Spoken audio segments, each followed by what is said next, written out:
Oke, baik, halo, assalamualaikum warahmatullahi wabarakatuh. Welcome back again to my YouTube channel di Tori Channel, sahabat pioneers dimanapun anda berada ya. Semoga kalian selalu dalam keadaan sehat dan bahagia selalu. Kembali lagi bersama saya pada kesempatan ini tentunya di channel Tori Channel, teman-teman ya. Bagi anda yang barusan menemukan video ini, jangan lupa tekan like dan subscribe-nya.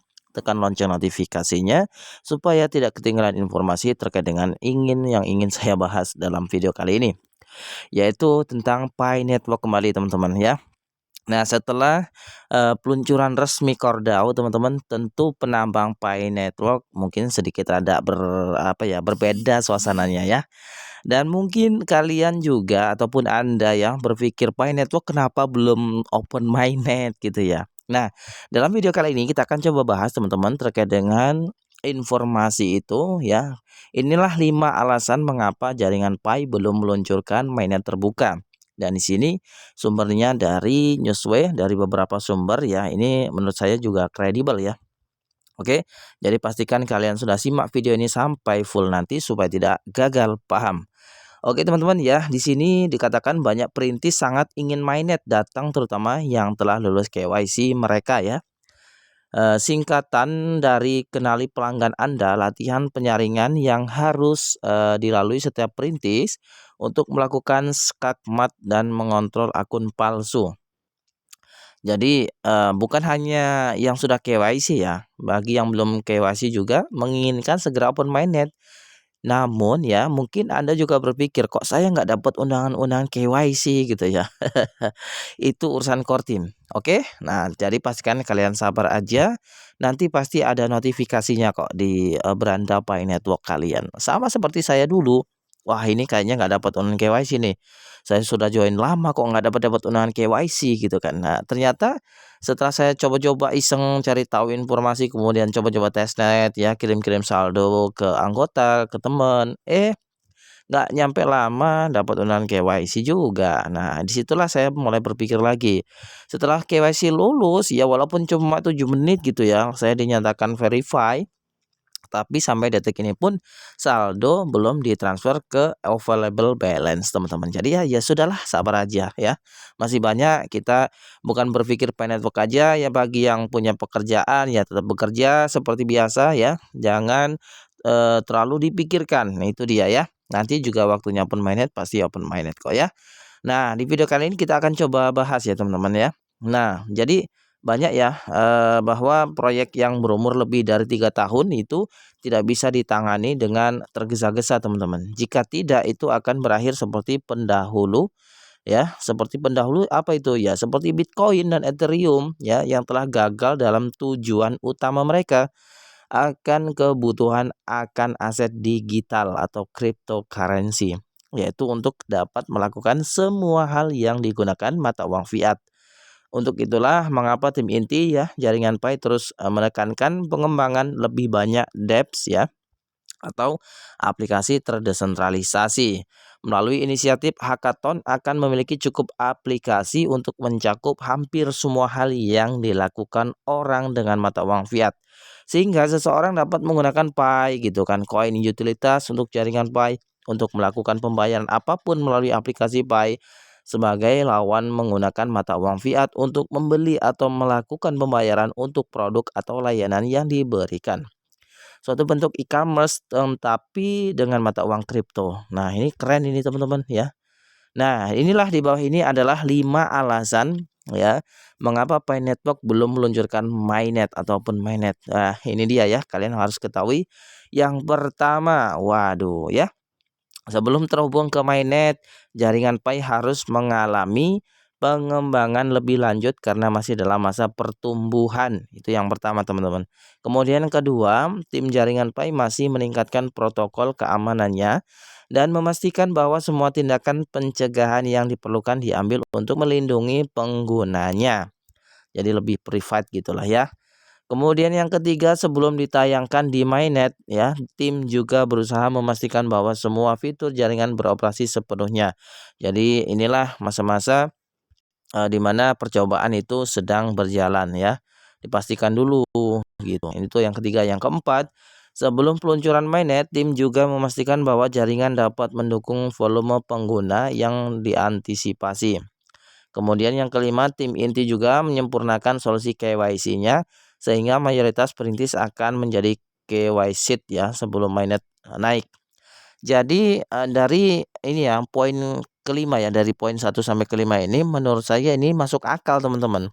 Jadi yang kelima ini ya, tim inti juga menyempurnakan solusi KYC-nya sehingga mayoritas perintis akan menjadi KYC ya sebelum mainnet naik. Jadi begini, kalau dipikir ya seandainya Anda belum dapat undangan KYC tiba-tiba open mainnet. Wow, apa nggak terlalu keder nantinya gitu kan? Ingin menjual koinnya, ingin mencairkan koinnya, sementara belum KYC, dan banyak yang sudah KYC juga gitu kan. Jadi terasa tidak adil kesannya. Jadi ya itu dia teman-teman, di masa-masa enclosed mainnet ini ataupun mainnet tertutup ini, itulah eh, pemikiran core team ya untuk meningkatkan mayoritas itu sudah KYC dulu gitu kan. Jadi kalau dipikir ya ini bagus gitu kan.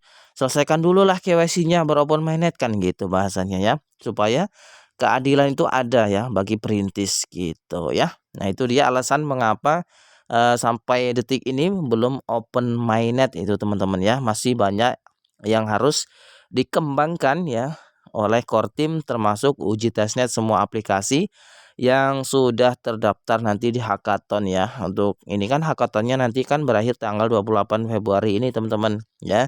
Kemudian dalam 2 minggu ke depan itu nanti ada pengumuman dari Dr. Nicholas ya. Kita akan tunggu apakah itu nanti pemenang hackathon, apakah open mainnet. Nah itu dia ya. Jadi pastikan kalian tetap stay tune aja. Nanti kita akan kabarkan, kita akan kawal semua perkembangan Pi Network saat ini teman-teman. Jadi kalau kalian masih nanya, Bang kenapa belum dapat undangan KYC? Ya sabar. Saya hanya bisa mengatakan sabar itu doang ya. Karena KYC itu memang menjadi progres yang utama dalam pemainingan di Pi Network ini teman-teman. Itu dia ya.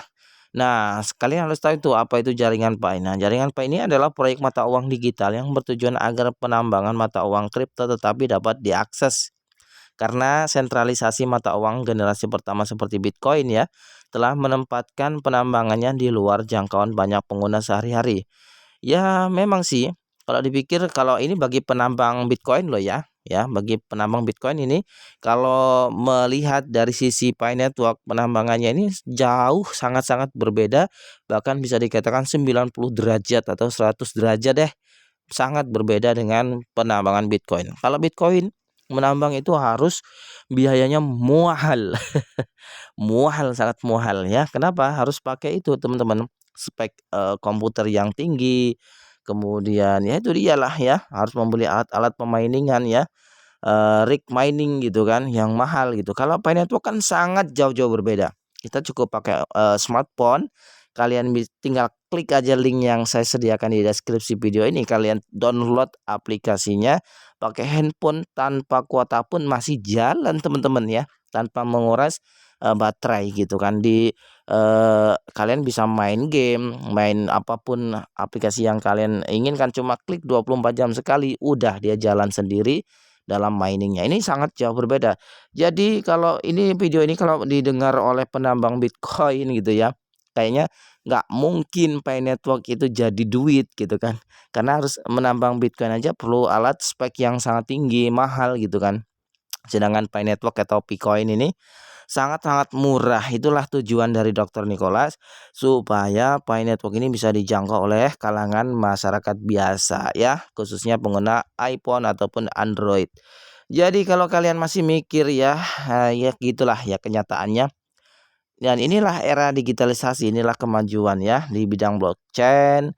Ya semakin hari semakin mudah lah ya. Jadi orang-orang pintar ini menciptakan kemudahan yang supaya bisa dinikmati oleh masyarakat biasa. Wow, wow, wow, wow.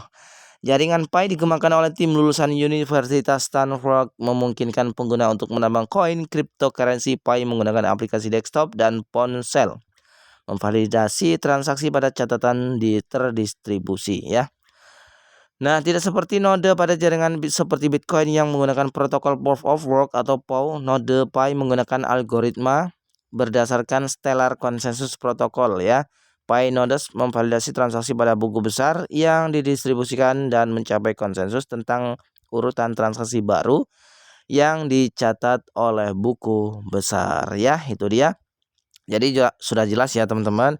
Kalau kalian masih bertanya-tanya mengapa belum open mainnet ini, sedangkan Cordao sudah cair ya, even Bitcoinnya sudah ditarik berkali-kali, sekarang sudah mainnet juga untuk token core-nya ya. Jadi ya kita nggak membanding-bandingkan, semua itu project punya kelebihan dan kelemahan masing-masing. Saya pikir ini project semuanya luar biasa ya, butuh kematangan yang luar biasa juga tentunya dalam meluncurkan mainnet terbukanya ataupun jaringannya untuk bisa dipakai oleh semua kalangan manusia di dunia ya teman-teman.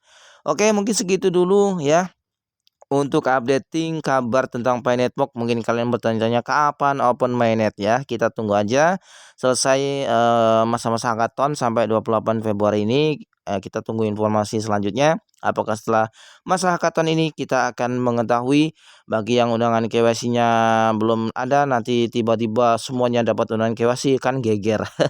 Kemudian nanti diumumkan open mainnet. Nah, kita nggak tahu nanti ke depannya. Kita akan kawal terus tentang kabar terbaru dari Pi Network. Oke, sekian dulu mungkin itu informasinya yang baru saya dapatkan dan bisa saya berikan untuk saat kali ini teman-teman ya. Semoga video ini bermanfaat. Thanks for watching and see you next video. Assalamualaikum warahmatullahi wabarakatuh.